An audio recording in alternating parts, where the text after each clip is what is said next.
Video का आगाज़ इस रब्बुल इज़्ज़त के नाम से जिसने इंसान के वजूद को अशरफुल मखलूक़ात जैसे अनमोल तोहफे से नवाजा। अस्सलामुअलैकुम। सोशल सीज़ में आप सबको खुश आमदीद कहते हैं। वीडियो को शुरू करने से पहले आप सबसे एक छोटी सी गुजारिश है।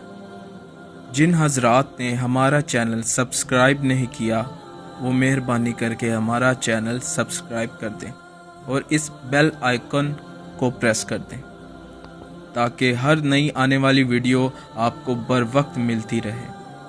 तो चलते हैं अपनी वीडियो की तरफ। हज़रत दाऊद अलैहिस्सलाम से पहले बनी इसराइल में नबूवत और हुकूमत दो अलग अलग ख़ानदानों में चली आ रही थी।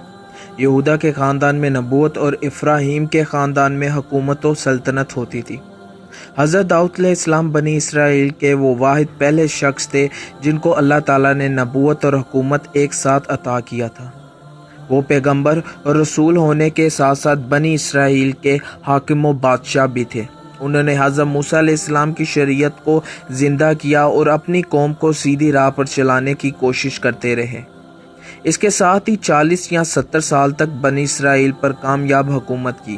पहले 7 साल तक इनका दारुल हुकूमत हेब्रोन था, फिर यरूशलेम अपना दारुल हुकूमत बनाया। थोड़ी ही मुद्दत में इनकी हुकूमत का दायरा शाम, इराक, फ़लस्तीन और उर्दन के अलावा दीगर ममालिक तक वसी हो गया था।